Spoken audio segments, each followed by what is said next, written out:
Well, it only took about a year. After 334 days, the Dallas Cowboys finally won a game at home at AT&T Stadium. They beat the Giants 27-20 last night with the win. The Cowboys avoided the franchise's third 0-6 home start in program history. And after the game, Micah Parsons sent a message to all of those Cowboys doubters. To be honest, it's really been why not us. Everybody counted us out. And it was just like, enough's enough. We know what we got. We know what we can do here. And I believe in every one of these guys, and I believe we're going to turn around and make a run. Dan Graziano, do you think the Cowboys are coming? You agreeing with Micah Parsons?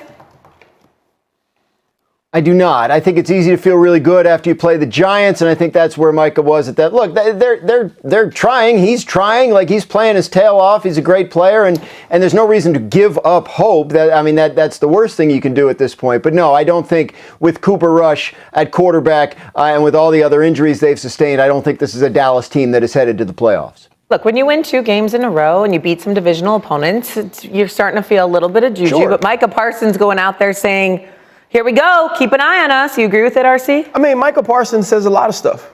Micah Parsons said a few weeks ago that he don't feel like they're a bad team. And after he said that, he goes out, plays his butt off, wrecks the game against the Commanders, and they find a way to win. I mean, what does make a run mean? I played for a head coach who's never had a losing season, and there were seasons we started off 0-4 in my last year there, but we finished 8-8, and you feel good about finishing the season in that way. And I believe that's the sort of run that the Dallas Cowboys can possibly make with the way DeMarvion Overshown is playing, the way that Micah Parsons is playing, finding something in Rico Dowdle on the offensive side of the football, being able to run the ball and playing and giving effort. But this team, from a roster standpoint, to me, wasn't a competitor when they had Dak Prescott at the quarterback position. So to believe that Cooper Rush, as good of a backup as he is, can make this team or get this team to make a playoff rush or run down the stretch, to me is highly improbable. But I love the fact that this team is executing better, but also playing extremely hard on both sides of the ball. Yeah, as athletes, we're the last ones to know that we washed, right? And we also the last ones. We super narcissistic, right? We believe that we can figure it out. We can put on these Herculean efforts. And that's what Michael Parsons should believe, and that's why this team doesn't seem like they've already made their trips to Cabo yet. When you look at other teams, you're going to start seeing guys shut it down. You're going to start seeing guys with injuries going IR and say, hey, you know what? We're going to live to fight another day tomorrow. This team is finishing hard. And that's a testament to Mike McCarthy and Zimmer that he continues to get these guys to play hard, but let's be realistic. They're washed, and their coach is going to be done, shortly, and they're going to be rebuilding, and we'll still hype them up in the offseason. But shout out to Michael Parsons for playing hard and still setting the lead by example. You know what's interesting to me, Shay? Like all morning long, we've talked about accountability with Matt Eberflus. I wonder if Jerry Jones closes the door at the end of the season and says, you know what? It started with me with the offseason. Tony Pollard leaves. We really never addressed the running back situation, despite how well Rico Dowdle played. The offensive line, Tyron Smith, we didn't really replace him. We didn't really have another receiver. Size and depth at linebacker still been an issue. So you know what? Like Mike McCarthy, maybe he was a B- this year, but I was a C-.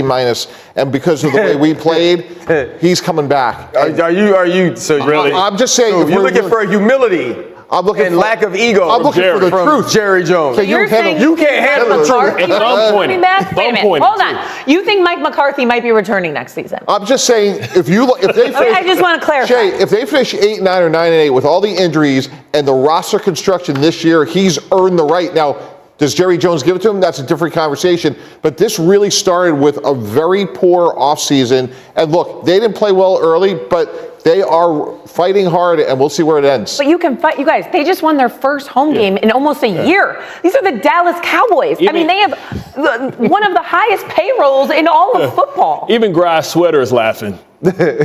Come on, Graz, help me. Rule nothing out when it comes to the head coach Dallas Cowboys situation. Look, the head coach of the Cowboys is a different role than head coach of other teams, because of the extent to which Jerry Jones is the face of the organization. Most of these organizations, the head coach is the one you see and hear from the most. In Dallas, it's Jerry. Jerry likes it that way. If Mike McCarthy is a guy that is with that program, and Jerry feels that on balance they've won a lot more games with him than they've lost, I don't think it's out of the question if they finish strong.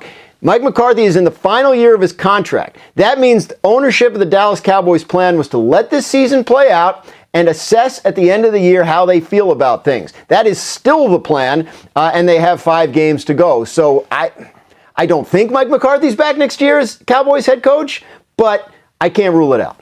Just remember, if this team does get to 8-9, 9-8, which I think is going to be extremely difficult, how long Jason Garrett was able to hang around with this team because he was someone that Jerry Jones was comfortable with, and he felt like he'd done a good enough job with what he was given. We were firing Mike McCarthy last year after the postseason, let alone this mess that has happened in the regular season. Back-to-back wins. How's it feel going into the short week? It feels good. Now my focus is heading to the Bengals, understanding how they're going to attack us and, who they got. They got some dudes.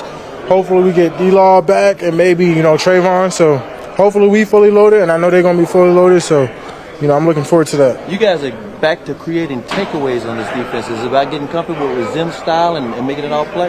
Yeah, man. You got to think it was a learning period. Everyone's understanding new defense. Zim's a lot more creative and demanding how they want people to play the gap. So it was challenging a lot of the interior guys to play new ways, the corners to play new ways. And I think at this point everyone's comfortable, everyone's locked in, And then you got to think, as soon as we was trying to get comfortable, injuries. It was like bang, bang, bang. So you got to call some guys up that was probably never going to get the opportunity, and they got to learn the system. And, they was probably comfortable, like, I got Micah and D-Law in front. I'm probably, not going to get much. And it's like, boom, it's right there in front of you. So it tells you always got to be prepared. You always got to stay prepared. And I think at this point in the season that everyone's ready. Can you talk about the home victory for the fans, and it was on Thanksgiving? Yeah, we got to be thankful for that. On Thanksgiving, got to be thankful, man. Super appreciative, super blessed that we came out here and put on the show today. How does it impact your game, being able to play next to Overshown and all the plays that he's able to make? It helps me a lot. I think in the end, when you got someone just as lucrative as you, and I told y'all from the beginning he was going to be a dude, from his rookie year.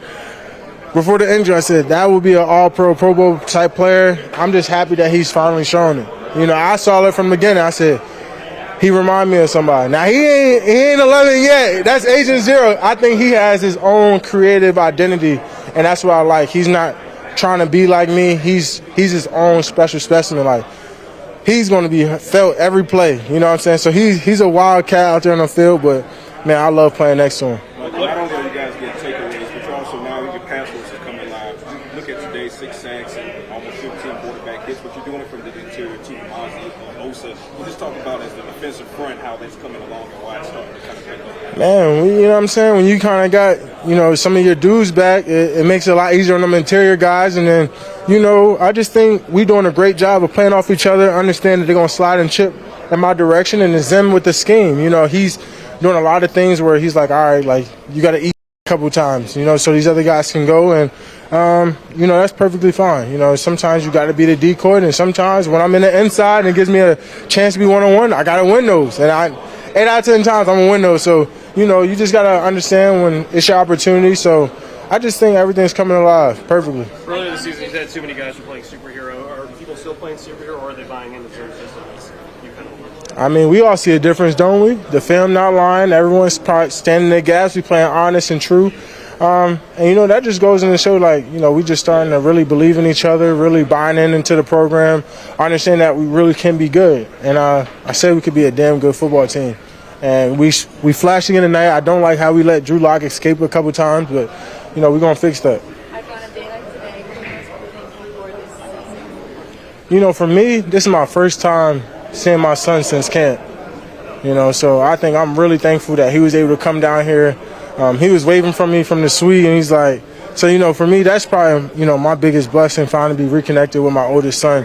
And, all the family's in, all my kids are here, man, so I'm going to go home and embrace them. And, he's probably going to be crawling tonight. He was already crawling yesterday, so it's going to be fun, man. How did it feel to draw a holding call? Oh, man, I was like, fine. I know. Did y'all see the hands to the face? Because I know it couldn't be me. I was just, and then, me and the ref kind of, like, laughed about it. And he was like, I saw him holding you. I was like, fine, I'm just happy I got one this year. Like, but, I think it's just comical. I think I won't get another one for another 5 weeks. Maybe next year. We don't know yet. But I think that just comes with it when you just go on full speed every play. Thank you, Mike. Yep.